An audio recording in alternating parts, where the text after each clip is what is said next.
Hello,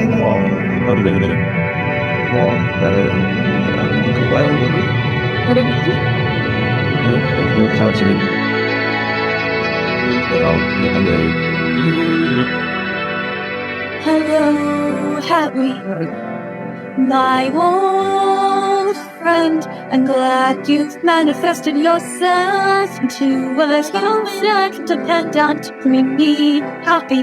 Young, done, talking, nine.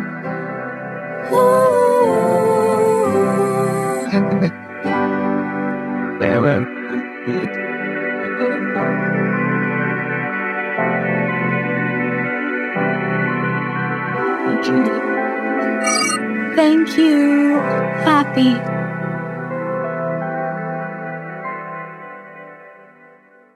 Trekkies, actors, and those aspiring to be actors, we have, well, soon to be have got a doozy of a part 2 interview for you. BK will be back on set in a moment to set up our Manu interview conclusion and to give you those one-of-a-kind Trek interviews that we bring you each week on this Star Trekking of all shows, A Captain's Log. I'm Lily Fox-Lim, and perfect. This is Brian Coyne. Hi. Absolutely. So, Lily, it's great to be back on the set with you here. But Lily, like Trekkies, like Californians, we love to do the whole love that utopian universe of equality like Gene Roddenberry brought to us, sharing with us 58 years ago and counting, a Trek-tastic fandom that they have. Whoa! Oh, that's a Wild West here in California. Or a Trek tactical phaser fan firing one off the starboard bow. Always making me laugh, Lily, and making our Trek fans laugh too. Lily, we have a quick news story before you and I have a fantastic announcement to make. That we do. Okay, the Star Trek universe keeps expanding at warp speed, BK. Yes. Justin Simien, the writer-director behind Dear White People and The Haunted Mansion, plus Tawny Newsome, your favorite voice star as Beckett Mariner in Star Trek Lower Decks, are in development on a brand spanking shiny new live-action Star Trek series for Paramount Plus. This makes 7 new Trek series since 2017. 7 series! What? Yes! Absolutely! Boom! The announcement was made a few months back, I believe, at the San Diego Comic-Con, where Simeon, who was moderating, and Newsome, who was also on stage, indicated that the new series is intended to be an action comedy. Lily loves comedy. I do. Comedian, by the way. Now, according to Paramount, this series centers on Federation outsiders who are serving on a gleaming resort-style planet. Like maybe Ryza or Pacifica? Yes, it has to be, right? Those are just the 2 most likely candidates. Now, the Federation character outsiders have their day-to-day exploits broadcast to the entire quadrant. Simeon said that watching The Next Generation was a major influence on his writing in the informative years, very beginning part of his career. And Alex Kurtzman also said that Newsome became a writer on the upcoming Starfleet Academy series and impressed him so much that he was into this new show that the two are pitching and planning. Cool. It's so awesome. CBS is going to be producing this show. Wow, I hope they produce this new Trek show in LA. Yes, absolutely. But the show, if it goes to series, would join a Paramount Plus lineup of live action and animated series that includes Strange New Worlds, Lower Decks, and the upcoming Starfleet Academy that we're so looking forward to. We are. Oh my gosh. This is truly a revival of Trek Renaissance, comedy, and culture. Can't wait. Back with Manu and Intiraymi in just a moment. Part 2. A Captain's Log returns in a moment. Many of you Trek fans do think of making music and artwork, theater, or television, and those are all forms of art. Well, Ryan and I are actors ourselves, and we're honored to be among an artist like Manu and Intiraymi. Really, I've had a really interesting life. And really interesting, weird life. I was born to hippie parents that were, super 1960s free love, peace, love, dope kind of folks. And I at 8 years old, the DEA and FBI and came out of the woods and beat up my father and took our 2 homes in Idaho. And I went from rich elite prick of Idaho to on the street with no father. Star Trek and everything that happened afterwards, all the way up until now, it's a pretty damn good story. I just watched this this TV series on Netflix called Baby Reindeer. And Baby Reindeer was about this comedian that was trying to be famous and make it in England.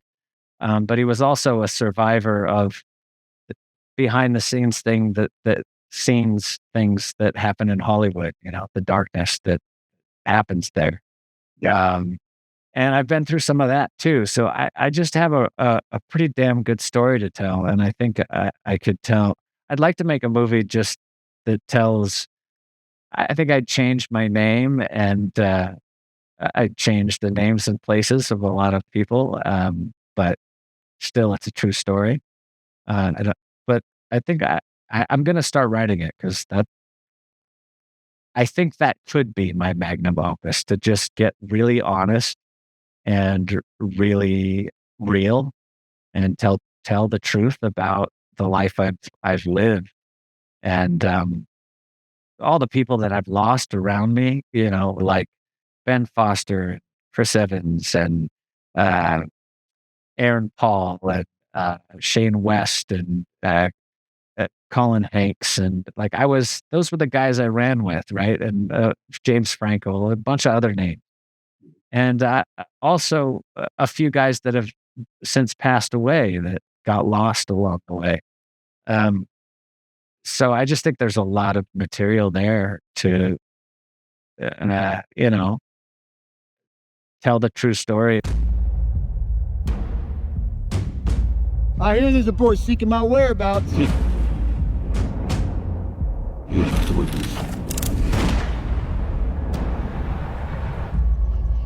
You've heard the stories about Dozier.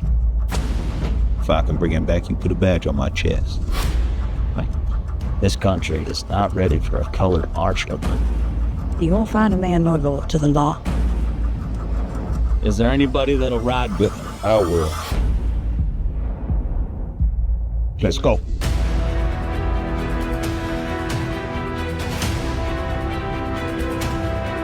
You don't knock on the devil's door and ask to come in. He comes out with you. Devil alive. Shot 5 men before they could draw. Right, he's looking for me. Yes,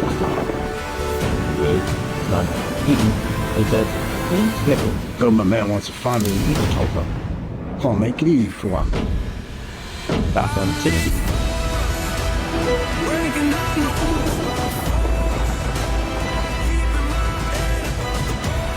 What you do so the whole world doesn't believe in you. you may believe us on an image novel.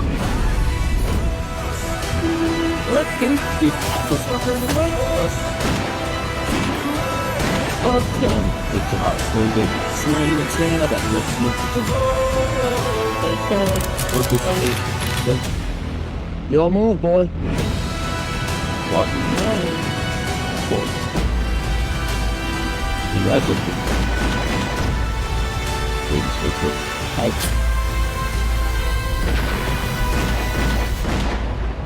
A lot can be changed, but the law also set me free.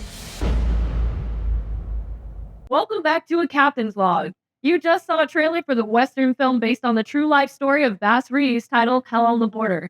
This film is starring Ron Perlman, Frank Grillo, and David Gyasi, who also produced the film, along with our guest today, Manu and Intiraymi, who played Judge Parker as well. As an executive producer / writer and starring in the upcoming TV pilot titled Star Crew, Manu Intiraymi and his team have been working on this sci-fi world story for a couple of years now.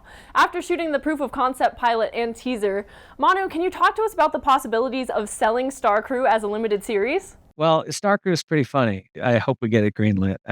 We put a lot of effort, time, and energy, like 7 years of development. We're about 2 months away from actually pitching and having a finished concept pilot. So, Manu, can you talk about your approach when the pre-production process comes to checking the science and sneaky ways of talking technobabble or metaphors that are integral to today's society in creative ways? Like perhaps when you were reading over the script and preparing to produce the circuit Star Crew with 3 writers, like we want to give a shout out to them, James Bird, Craig Douglas, and Chris Bagdasarian. That's strange because the circuit has been such a long process. Those guys, like James wrote a brilliant screenplay for me. we had Walter and Mich- Nichelle Nichols and oh my, what's his name? Oh, George Takei. And we had this. James wrote us this brilliant little screenplay. And then it got blown up for reasons I don't want to talk about. And then Prince wrote us a great script. But it got blown up and a lot of money was lost in development and pre-production. So it's cool to talk about the circuit when it comes to pre-production because we had 2 different screenplays that we'd spent money to get written, and we had like 55 people submit their screenplays to be the first episode of the circuit at the time. But what happened is we ended up taking ideas from 3 of the people that submitted stuff and kind of crushing them together and making this what was at the time a movie called Star Cream. And the movie was basically Galaxy Quest meets Shaun of the Dead meets The Boys. So a bunch of actors from a sci-fi movie called Star Crew are at their premiere when the villain from the movie, Vidar the Destroyer, and his evil army of AI zombie robots find their way through a Pelorian rift, a rift in time. And they know that if they kill the actors in this universe, that they'll get rid of the real Star Crew in their universe that always kicks their ass, right? So, and then the actors at the same time find their way to the other universe to look for Star Crew to get help to come back to Earth and save the zombie apocalypse from happening. So we had the whole script. We tried to get, at the time, we tried to get Nick Cage to play Captain Reno. Almost got him. We were like that close. And then COVID happened and we were like, we got to shoot something or wait for 3 years. So we decided to pivot and make a series and shoot a small segment of the movie and make a concept episode for taking the sci-fi screenplay, which is what I've been doing for the last 3 years, and making it into an 8-part limited series that could keep going if it got further, if it got picked up. But we had a season 2, season 3, but we've got the first season ready. So it's been a long pre-production process. A captain's log returns in a I moment. spend the rest of my life in prison. This is a big upgrade from the sketchy places I've been to. Been in business for a strong 10 years. I'm gonna kill them.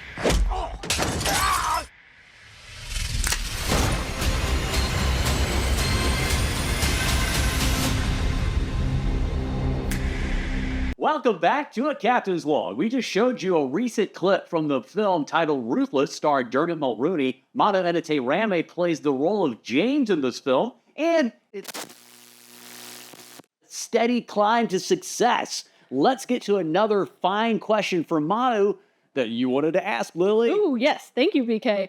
What would you want Star Trek fans and fans of you in particular to take away as a person here in the last 20 years and years to come? Or particularly how the entertainment industry has been a positive impact on your life, whether it be your time at Paramount, on Voyager, or producing music or film that people should know about you, Manu? The reason that I love film and always have is I feel like it's the place where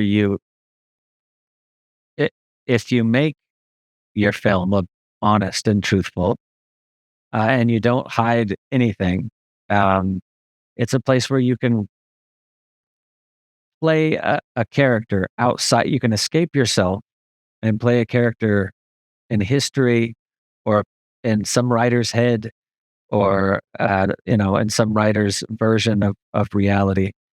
The coolest thing as just an actor is when you get to play a role that shows something real about humans in general, whether it hits your heart, your brain.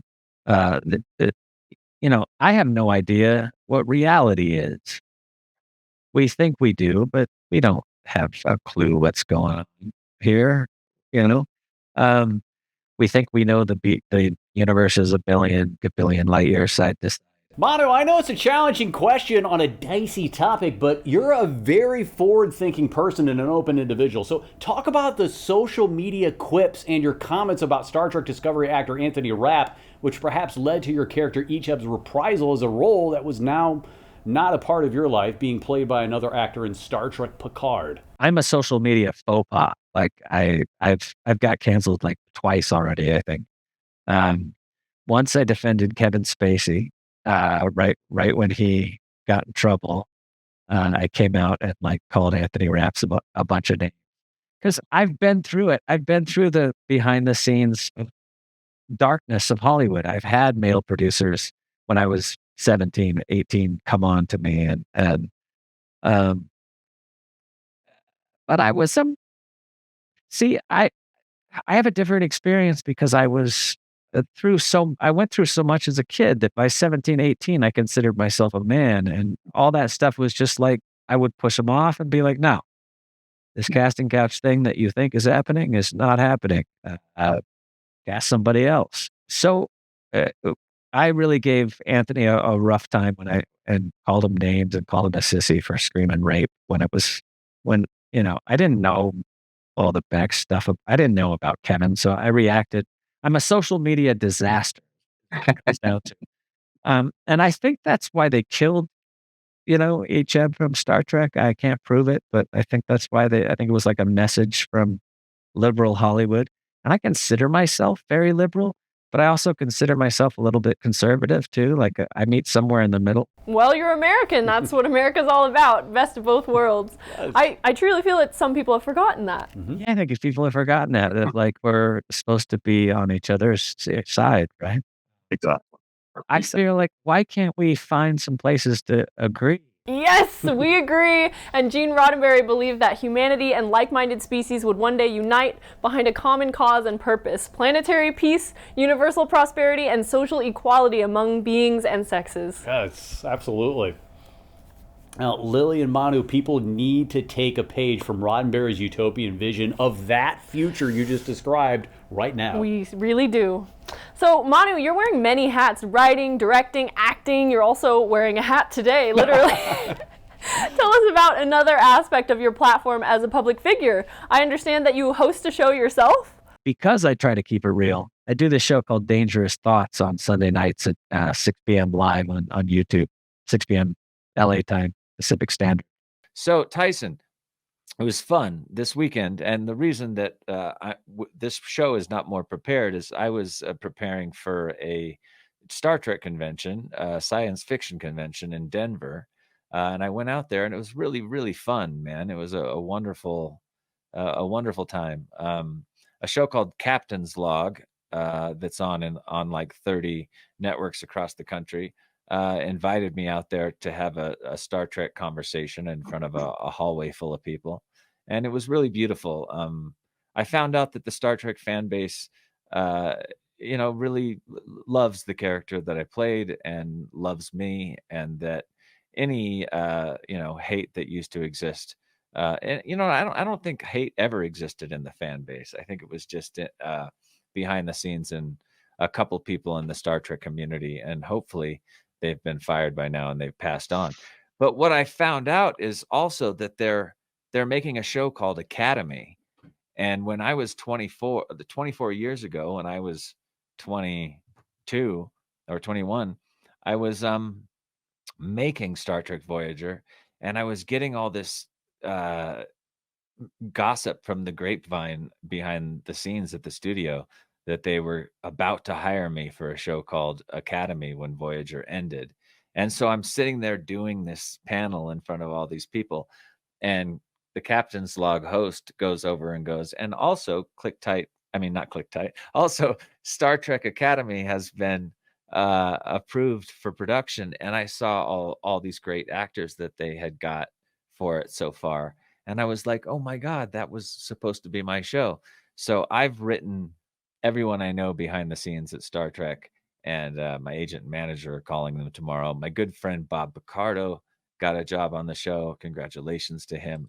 I think it would be cathartic and amazing if they brought back Icheb. So if you have some love for the Icheb character, tell Paramount, write the Star Trek organizations and the official StarTrek.com folk, and make sure to hit that bring back Icheb hashtag or whatever. But thank you for your love. Thank you, Denver. Thank you, Aurora Con, for having me out. It was a blast. The official website, once again, is all one word, dangerousthoughts.show, not .com. It's dangerousthoughts.show. And the YouTube channel is Dangerous Thoughts. Now, Manu, you asked me off camera what my favorite actor is. I want to put you on the spot. Being an actor's actor that you are, who is your favorite actor with the best bag of tools in your mind? And also, can you do some of your actor impressions for us, Manu? I'm sorry, because I gotta ask Manu that because we're not gonna see him until the Aurora Minicon. Yes, that's right. So Manu, if you could, Brian's question first, can you answer that, and then my question, if you please?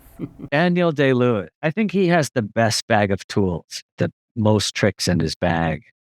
And I think that working, and I don't know this for sure, I just think about these things. I think working with Daniel Day-Lewis would be like, I don't think his performance would change no matter what. I mean, there's some actors that really feed off of each other. Yeah. And I think Daniel probably does that too when he's with an actor of at least up close to his quality. Uh-huh. But if you're not anywhere near his talent level, I think his performance just is. I couldn't imagine outdoing Daniel Day-Lewis in a scene, I would just react to what he was doing and try to hold my own. Yes, I love Daniel Day-Lewis, especially in the film Gangs of New York as the Butcher. Superb character. Oh, especially where he took that role. Wow, good one. And then he took that character in There Will Be Blood, and he sort of shrunk him down and put a cowboy hat on him, and I'm an oil. It's my son. He was still Bill the Butcher, but he was small instead of big. Yes, I love your impression of Daniel Day-Lewis. Can you do your Christopher Walken impersonation, Manu? Christopher Walken for the last 30 years. Hey, boom, wow, hey, I'll whip you. And he just gets away with that. But in his early years, he didn't do that. I heard that Walken took out the periods in all his dialogue. Yes, that sounds like Walken and makes sense. He always flows everything together into a run-on sentence. He does. Well, thank you, Manu. BK and I had so many questions and a tremendous time listening to your outlook on Trek, life, Trek again, and, well, Hollywood performing. It's been awesome being on a Captain's Log. I appreciate your time, and I appreciate the questions and the love. Yes, I'll second that, Manu. Thank you for being with us. We'll see you right around the corner as Lily and I will be on our first Star Trek panel, Woohoo! sharing that panel with the great Manu and Intiraymi at the Aurora Comic Con Saturday, September the 21st. In the Denver, Colorado suburb of Aurora. Join Brian and I in person with Manu and Intiraymi Saturday, September 21st. Here's some pictures and a video highlight of Lily and I as 2024 Aurora Minicon Star Trek panelists with Manu and Intiraymi.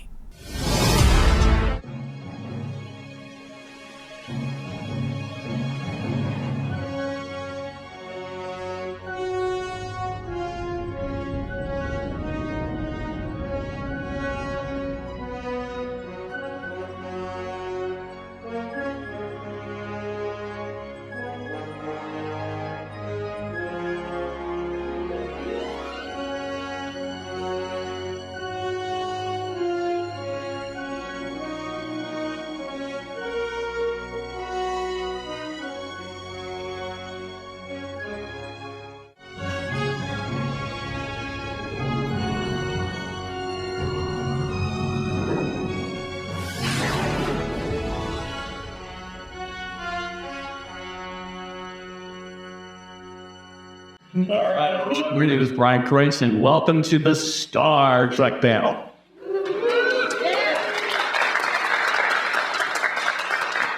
All right, my television co-host, Lee Fox, and this year, let's give her a huge one.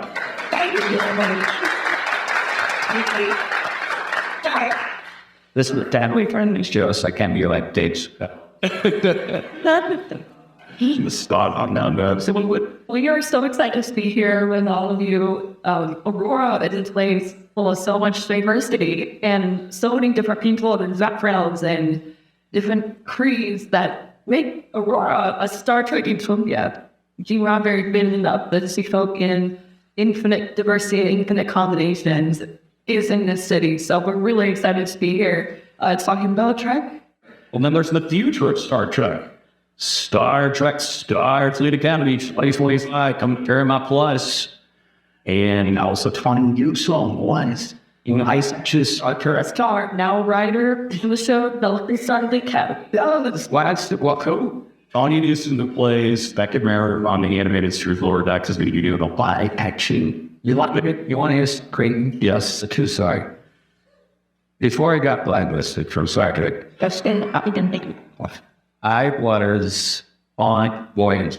You see 6, and all the cast members and all these people that were working behind the scene kept coming to me and saying, I'm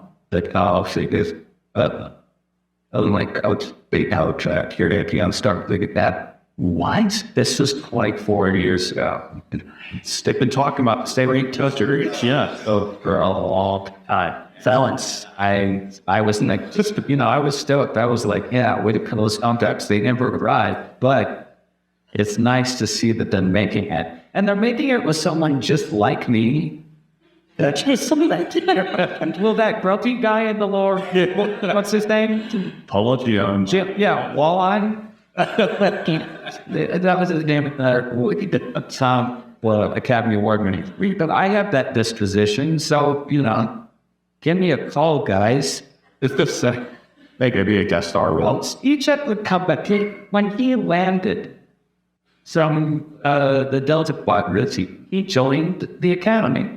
So he would go on to teach there before he goes over to Quadrant. Just, I all know that. Yeah, well, good.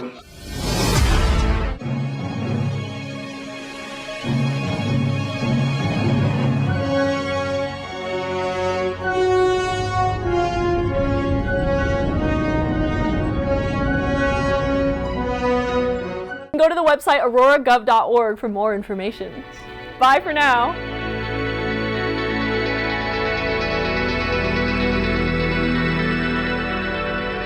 Hello, happy, my old friend. I'm glad you've manifested yourself into a human I can depend on to bring me happy. My old friend, I'm glad you've manifested yourself into a human I can depend on to bring me happy.